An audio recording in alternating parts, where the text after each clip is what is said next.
Yo, what's up mga Kadoy TV Sports? Welcome back dito sa ating channel. Ating pag-usapan na andyan na. And of course, ang inyong mga paborito, mga pa-shoutout. Well, alam ko, excited kayo dahil trade. Kung kayo fans ng Ginebra, nako, mabilis ang sagot ko dyan, no? Ay, wala. Wala po tayong ina-expect na trade. Okay? Kaya po yung mga Bearfield, yan po mga Monson na yan, at yung mga excited po na i-trade si Holt, hindi mangyayari. Okay, so yan po ating topic ngayon, no? Kaya kung hindi pa po kayo subscriber at follower, please do po, no? Kung gusto nyo lang, okay? Magpa-member din po kayo, no? Welcome na welcome kayo dito sa ating community. Okay? Salamat po. Alright, so ano na? Walang trade. So, sa pagpapatuloy ng content na ito, no, malalaman nyo kung bakit hindi kailangan ng trade. Okay, kasi nga, sa interview kay Coach Tim ko, nabanggit nga, di ba, kung pwede raw ba, or magiging interesado ba, parang ganon, si Coach Tim ko. Kasi nga po, Bearfield, nakita nyo naman po, yung package ng player na yan, 6'2", guard, ang laki po niya, nasa point guard. Hindi po yan pwede luposan na lang basta-basta ng kahit sinong player, no? Di po katulad ng ginagawa kay Barrientos. Pero alam niyo naman na di naman siya tawag dito. Hindi siya basta-basta free agent no. Nakukunin mo lang basta katulad po ng ginawa ng Ginebra nang inacquire nila si Rosario. Kailangan po niya ng valuable asset no para kapalit. Kaya nga po nung araw, paano mo katagal na yun. No? I mean last time narinig natin, di ba, na Pogoy Bearfield daw. Di ba? Hindi naman nangyari. Yung mga equivalent po kasi ng Bearfield is, if you're going to trade, ang Barrientos, no? Blockbuster trade. Kaso, sa nilalaro po ng Barrientos ngayon, at sa popularity po, no? Dahil hatak niya ang, di ba? Capture niya ang mga kabarangay. So, paano mo iti-trade yun? So, hindi mangyayari. Okay. Maybe other options, di po ba? Kasi you can't say no sa ganitong klase ng player. At sabi nga po ni Coach Tim Con, you always look, no, to improve your team. So, di ba? Walang sinasarang pinto, no? Pero definitely, wala pong trade na sinabi ngayon. Okay? Siya naman pong Manson na yan. Okay? Well, sino naman pong aayaw sa isang Monson? Di ba? Nakita niyo naman. Okay? Meron siyang part of his game na gusto natin, di ba? Aside from offenses, yung depensa, mga boss. Nakita niyo naman yung mga steals niya. Tsaka malaki din yan, no? Hindi mo basta-basta pwedeng anuhin yan. Luposan din, di ba? So, package player din siya. Then again, sino ipapalit po dyan? Bubuwagin mo ba yung core ng isang team? Nakaka-champion lang? Definitely hindi po, no? Sinabi din niya ni Coach Tim Cone. Kapag nag-champion po isang team, talagang normally, no, mag-i-improve ka, no? You are finding ways to improve, pero as much as possible, keep that team, that core, intact, di ba? So, yung trade na sinasabi naman kay Holt, hindi rin mangyayari dahil base po sa mga interview kay Coach Tim Cone, tinatanong din siya about Holt. Di ba? Sinabi niya pa, yung mga nagsasabi niyan, di ata kayo marunong tumingin or manood ng basketball, di ba? So, ibig sabihin, may iba pong bagay na tinitignan si Coach Tim Cone sa laruan ni Holt. Okay? Kaya marami po talagang article, maraming mga kung sino-sinong vloggers dyan ang tinatrade na si Holt. Pero that will not happen anytime soon, mga boss. Ako, personally, I agree, no? Si Stephen Holt po, kung hindi nag-champion na Ginebra dito, di ba? I will be very vocal. Kasi nga, we are looking for the consistency. Okay? Kasi nga, ang dami niyang open shots na he should take those shots. Kailangan po pumasok yun. Okay? At kailangan po lahat ng players is consistent. Kung si Jeremiah at siya ay ganyan ang laro, saan pa pupunta yung kupunan? Di po ba? So at least, sa isang kupunan, dapat bilang mo lang dyan na inconsistent. Di ba? Lalo na si Holt first 5 pa. Di po ba? So, kasi maraming options Pero again, hindi po, no? Not this time. So, may chance pa si Holt na, mag-improve pa. Okay, kaya wala pong trade. Kaya po yung mga nakikita nyo sa mga social media, nakikita nyo sa YouTube, huwag nyo po nang pagpapansinin yan. Okay, nag-check po tayo sa legit sources. Wala pa tayong ganyan. Nakita mga trade na yan. Okay, kaya nga sabi ko sa inyo, kapag ini-interview po yung mismo source, panoorin nyo. Yun ang papanoorin nyo. Okay, hindi po kung sino-sinong mga vlogger na wala pong basehan ng kanilang mga ibinablog about trades. Sabi ko naman sa inyo, sa PBA off-season, ano po yan?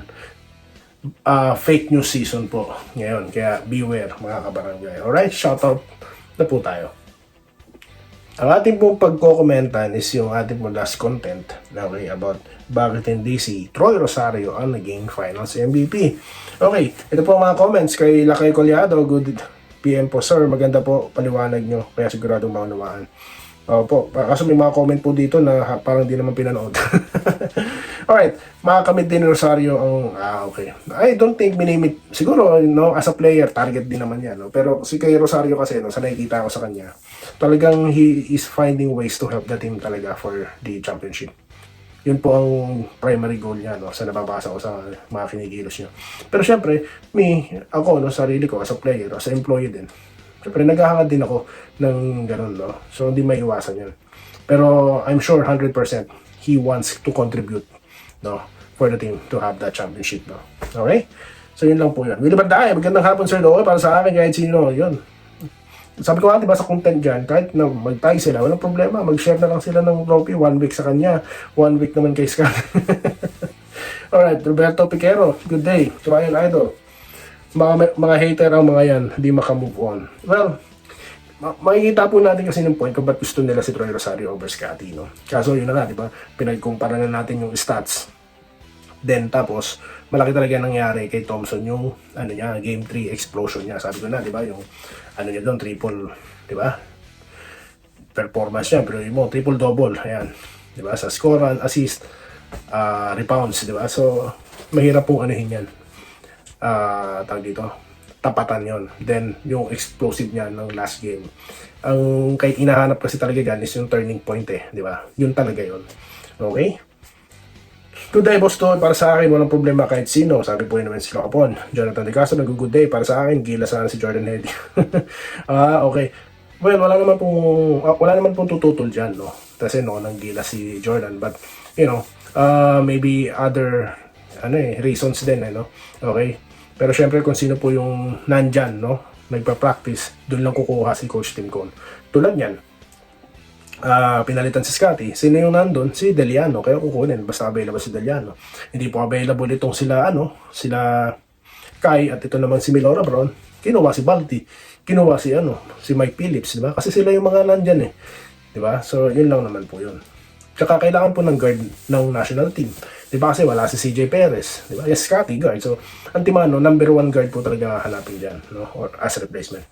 Chima Makilang, malapit na. Governor's Cup na kagad. Malapit na po yan, I agree, no? Rodante Sabina, kahit sino maging MVP o walang basta champion. Yes, that's it. Visit naman ng Good Day Kabayan Doy. Dapat masaya tayo kahit sino pa sa kanila ang makakuha ng individual award. Darating din yung time. Yes, tama po yan. Alright. Good afternoon, Sir Doy. Tama lang po si Scotty ang finals MVP. Dating daw panahon ni Soy, sabi ni Minerman Nimba. Rodado Pasdilla. Okay. Lloyd TV, wala tayong magagawa dyan dahil ang mga tao pinili siya. Alright. Lloyd Perez, isa dapat si Heading sa napasama sa Gilas. Yes. Okay naman po talaga ako Heading going to Gilas, no? Pag si Jefferson ang important 20, next conference, magandang laban yan. Willie Bantahe, sabi niya yan. Maganda talaga yan. Talagang resbaka na yan, mga boss. Okay, Joseph Pineda.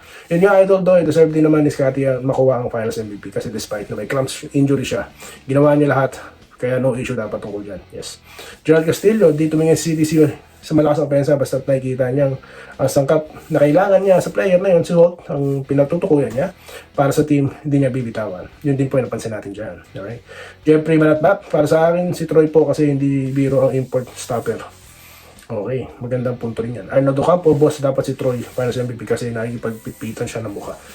Lalo naman po si Scotty, tignan niyo naman po nangyari sa kanya. Bukol, black eye. Di ba? Yan po ba, hindi isang definisyon na pagpipitpitan yung talaga, literal. Mukha talaga yun. Di ba? Okay, alis ito lang taso. MVP deserve ni Thompson yun, pero mas mahalaga yung championship trophy. Tama po yan. Okay, Robert Kayab, shoutout po. Roderick Rodriguez Bustoy, pwede talagang finals MVP si Troy. Dahil naging consistent talaga si Troy sa buong finals. Kaya lang, grabe ang ginawa ni Scott sa Game 7. Yan po ang ibig ko sabihin. Ricardo Cabato. Pero Scott na yung MVP, wala nang tanungan. Okay. Malay nyo, si Troy naman. Si Ma'am Yam, ito mahaba po ang kanyang comment, no? Bakit daw po tinanggal si Perez? Di po natin alam, no? To be honest, no? Hindi ko po alam yan. Muntik na, mabulag, nagkabukol, ano pa. Siya na nga, MVP at sinama na dyan. Talunin niya yung... okay. Scotty, finals MVP yung impact niya sa loob ng court. Tsaka pag triple-double yan. Do it all, Scotty. Ako din, sabi daw ni Mamiam, nung nahabol ng Jing King, sabi ko mananalo Jing Kings na finals MVP. At yung kahit sugatan na siya, okay, sumuko the Big J nga, 2.0. Yun, napapansin nyo, di ba, may mga thumbnail tayong gano'n na dinidikit natin si Scotty sa picture dati ni The Big J, di ba? So, yun lang po yun. Lahat po yun, nag-contribute yung impact po at yung turning point, which is yung finals nga, di ba? At yun yung game 3. So, yun po. Okay, maraming salamat sa inyo lahat. Mabuhay po kayo. At pagkikita pa po tayo sa susunod na video content dito lamang sa ating malupitang channel, Doy TV Sports. Muli, maraming salamat sa inyong patuloy na panonood. Salamat po sa panonood. Subscribe na para sa mga susunod na basketball at boxing videos.